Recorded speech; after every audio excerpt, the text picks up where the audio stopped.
Assalamualaikum warahmatullahi wabarakatuh.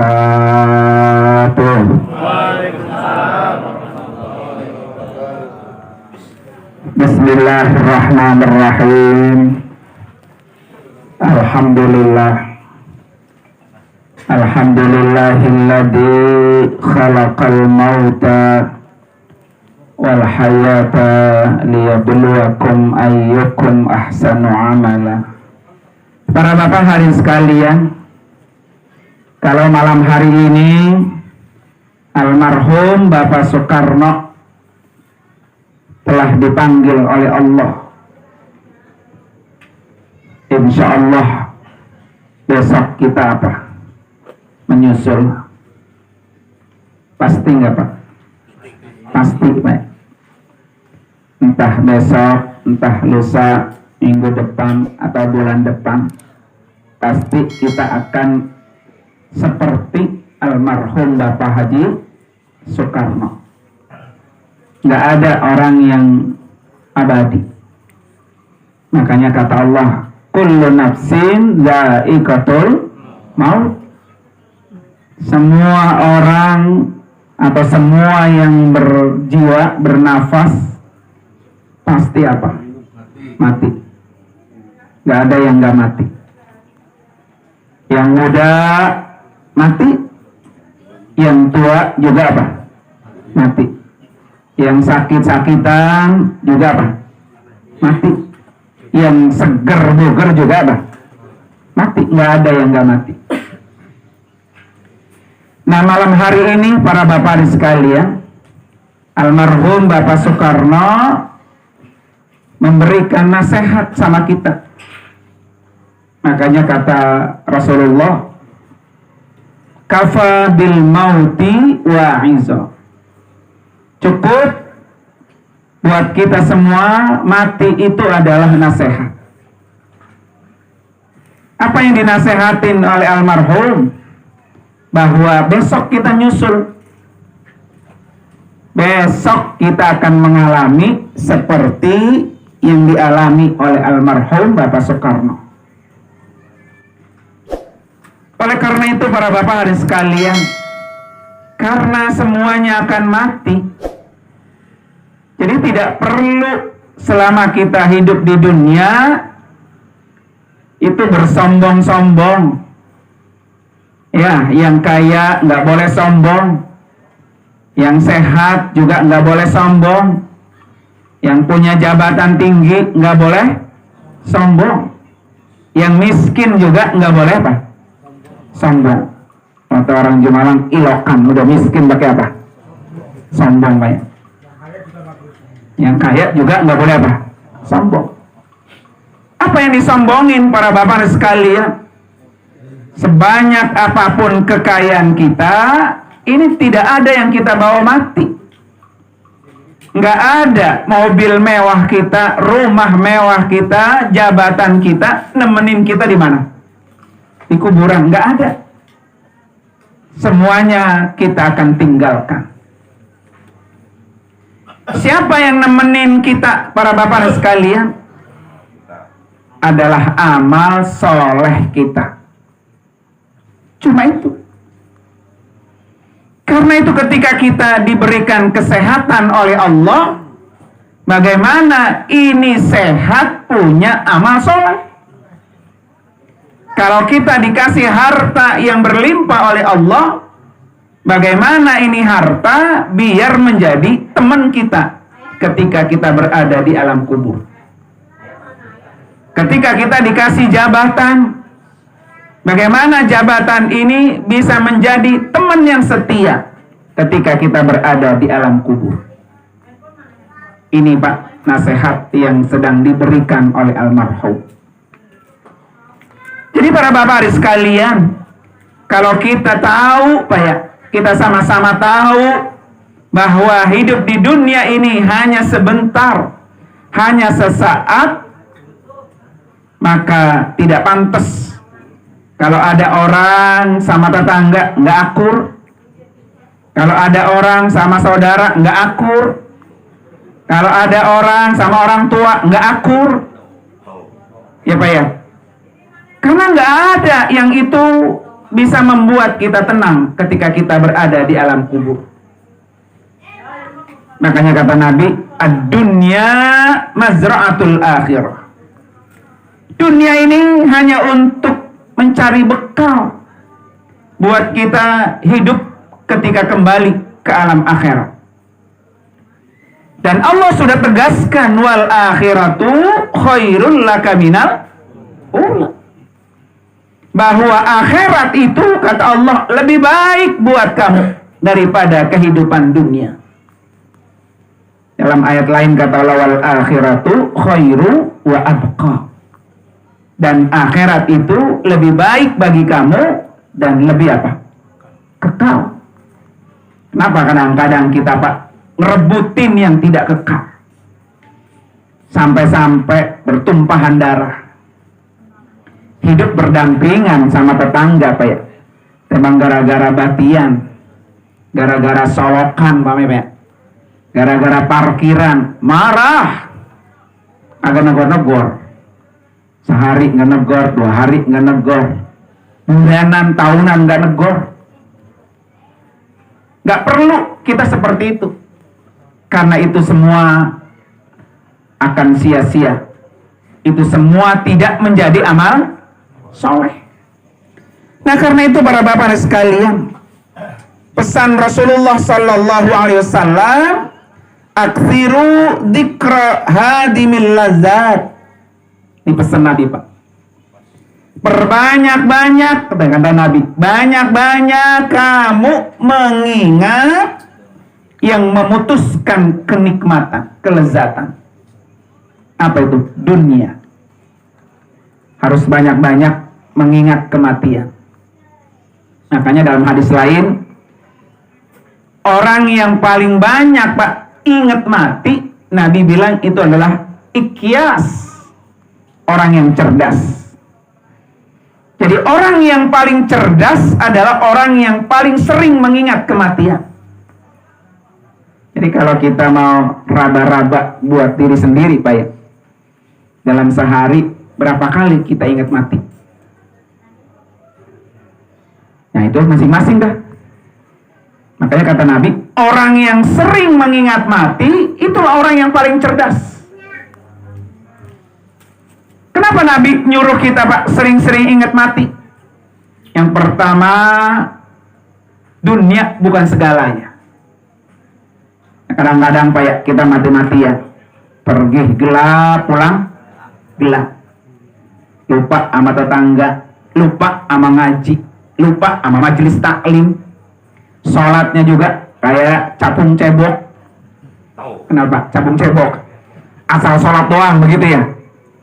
Allahu Akbar, Allahu Akbar, Allahu Akbar. Jadi 24 jam itu Pak, kapan waktu kita buat apa? Buat akhirat.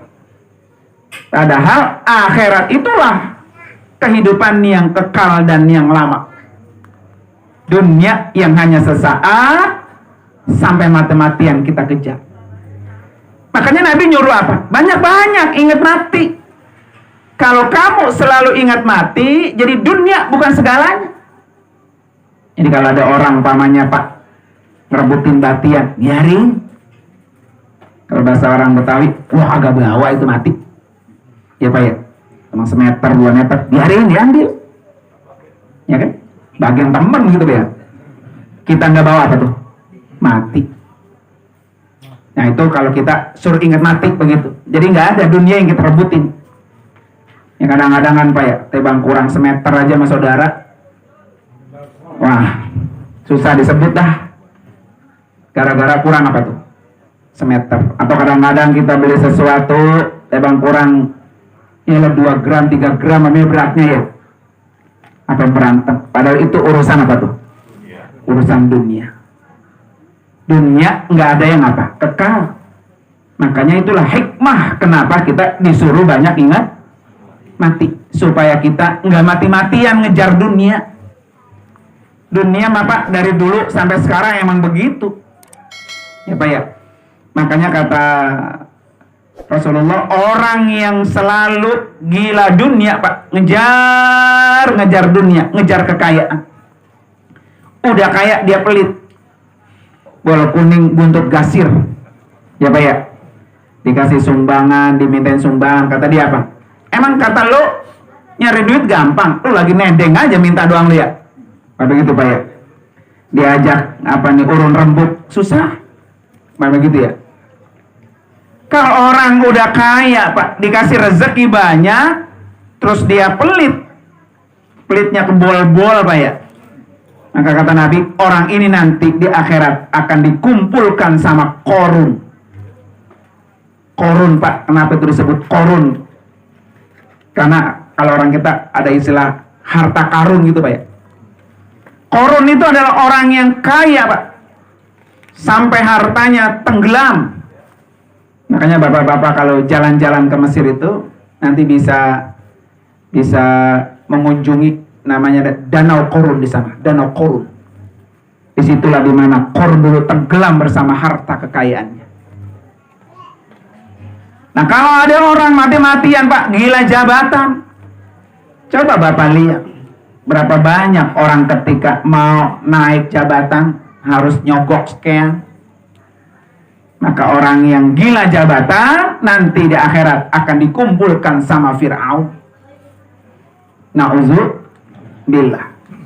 Nah karena itu pada malam hari ini para bapak hadis sekalian ya, almarhum Bapak Soekarno betul-betul memberikan nasihat sama kita. Jadi kalau bapak-bapak umpamanya kasih tahu oleh malaikat datang ke rumah, seminggu lagi gua mau cabut, begitu ya, nyawa lu. Kira-kira apa yang kita lakukan Pak? Ya udah nggak kepengen dunia Pak. Dibukain baju perempuan cantik juga udah nggak Pak? Udah nggak mau. Karena lebih takut ngelihat malaikat apa tuh? Malaikat yang mencabut nyawa kita, malaikat yang menanya kita di alam kubur. Kira-kira nanti kalau kita di kuburan bisa nggak jawabnya? Apa yang menangin kita ketika kita di kuburan? Nah karena kematian ini Pak, nggak ada yang tahu. Siapa orang yang tahu kapan dicabut nyawanya? Nah, kecuali adalah orang yang matinya dalam keadaan husnul khotimah, khosatil khosah. Ini Pak ya, orang yang tahu kapan dicabut nyawanya, kalau orang itu matinya dalam keadaan husnul khotimah, khosatil khosah. Jadi husnul khotimah yang khusus, PPIP gitu Pak. Makanya kita selalu berdoa Pak. Ada satu doa diajarkan oleh Nabi, Allahumma khtim lana bil iman, wakhtim lana bil islam, wakhtim lana bi husnil khotimah. Itu doa dari Nabi itu Pak. Ya Allah, tutup kami dalam keadaan beragama Islam. Tutup kami ya Allah dalam keadaan iman kepada Allah. Dan tutup kami ya Allah dalam keadaan husnul khotimah. Orang yang mati husnul khotimah itu Pak adalah orang yang paling tersukses. Jadi orang sukses itu bukan karena hartanya banyak. Orang sukses bukan karena amalnya banyak. Orang sukses bukan karena dipuja-puja, dipuji-puji oleh orang banyak, bukan. Orang yang sukses adalah orang yang ketika mati dia dalam keadaan husnul khotimah. Maka almarhum Pak, saya yakin beliau ini husnul khotimah. Amin. Amin ya Rabbal. Kenapa Pak saya bilang almarhum ini husnul khotimah? Secara rukun Islam Pak, almarhum orang yang sempurna melakukan semua rangkaian rukun Islam. Banyak Pak orang yang mati belum pergi apa? Haji. Tapi almarhum Pak udah disempurnakan agamanya oleh Allah. Tahun 2009 beliau berangkat haji bersama saya. Pada hari tanggal 9 Zulhijjah di Arafah, jutaan manusia yang melaksanakan ibadah haji pada waktu itu, termasuk di dalamnya almarhum Bapak Soekarno.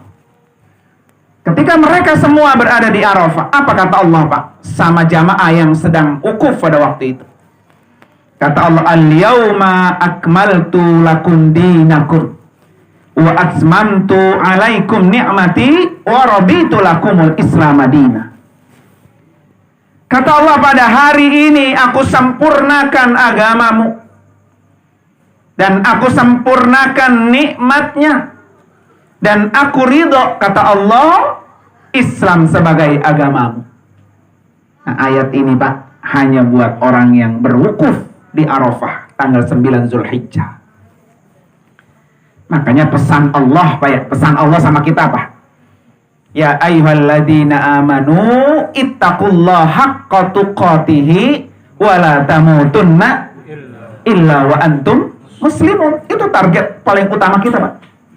Ya Allah, jangan matikan saya kecuali saya dalam keadaan beragama Islam yang sempurna. Makanya buat bapak-bapak nih yang belum daftar haji Pak ya, udah segera.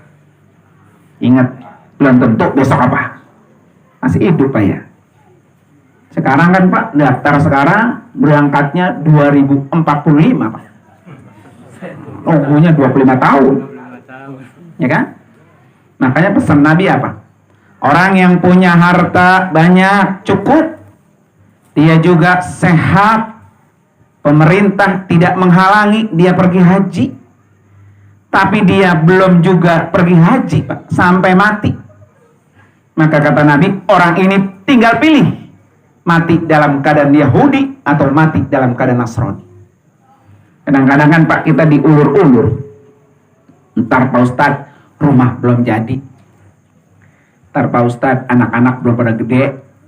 Ya, anak udah gede. Ntar Pak Ustadz, anak-anak belum pada nikah.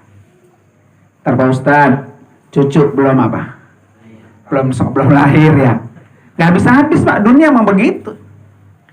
Kalau Bapak udah ngantri, udah daftar Pak ya, kalau seandainya baru 2-3 hari, seminggu atau sebulan daftar, mati Pak ya, maka kata Nabi apa? Man kharajal haja famata kataballahu lahu ajrul haji ila yaumil qiyamah. Orang yang sudah keluar dari rumah buat urusan haji, di pertengahan jalan dia mati, Allah catat buat orang ini pahala haji sampai hari kiamat. Tuh lebihnya tuh, kelebihannya. Makanya bismillah. Makanya kalau ngiatin dunia memang gak cukupnya Pak ya. Udah punya mobil 1, pengen punya mobil 2. Udah punya motor 1, pengen punya motor 2. Udah punya bini 1, pengen punya 2 sama 3 Pak ya. Gak habis-habisnya Pak. Makanya itulah hikmahnya, kata Rasulullah Pak, ingat banyak, ingat apa? Mati. Biar sama dunia kita cukup buat kita beribadah.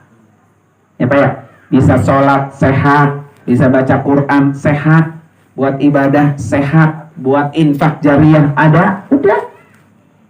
Karena itu yang akan menemani kita. Kadang-kadang Pak, ibadah nungguin tua. Emang kalau udah tua enak? Coba tanya dari orang tua. Saya yang sering ketemu orang tua sama nenek-nenek sama aki-aki mulu. Ya Pak ya. Kalau udah tua Pak, makanya orang yang udah tua-tua banget jarang sholatnya ke musola. Habis kalau ruku ngikutin imam, goyang udah gitu tuh. Gak kuat lama. Ya Pak ya. Tahiyat gak kuat lama, sujud gak kuat lama. Kakinya sakit, pada asam urat, yang belonjor, yang muter sini, muter sana gitu Pak ya. Semakin kesana, semakin bukan enak, semakin enggak enak. Selagi sehat, selagi kuat, selagi ada rezeki, selagi ada kekuatan yang Allah kasih, segerakan urusan kita sama Allah. Makanya kata Allah Bang, wasari'u ila magfiratim mir rabbikum. Bersegeralah kamu menuju ampunan Allah. Ya. Wa jannatin arduhas samawati wal ardu. Dan orang yang bersegera menuju ampunan Allah sudah disiapkan surga yang luasnya lebih luas dari luas langit dan bumi. Makanya dulu ada orang Pak ngerebutin dunia. Kata Nabi apa Pak? Dunia itu ini nih jari Pak ya. Kita celup ke dalam apa tuh? Laut. bukan lagi air bak mandi. Celup dalam air laut, setelah kita celup Pak, kita angkat. Ada yang nempel dari laut. Di tangan kita ada yang nempel. Ada sedikit. Air asin tuh. Kata Nabi, itu yang nempel di jari kamu, itulah dunia. Kenapa yang nempel air sedikit yang direbutin? Bukan air laut yang begitu banyak yang kita rebutin. Kalau kita tahu Pak, dunia cuma nempel air doang itu ya. Betapa banyak orang berantem, bertengkar, marah dan sebagainya gara-gara urusan air yang nempel di mana tuh? Di jari.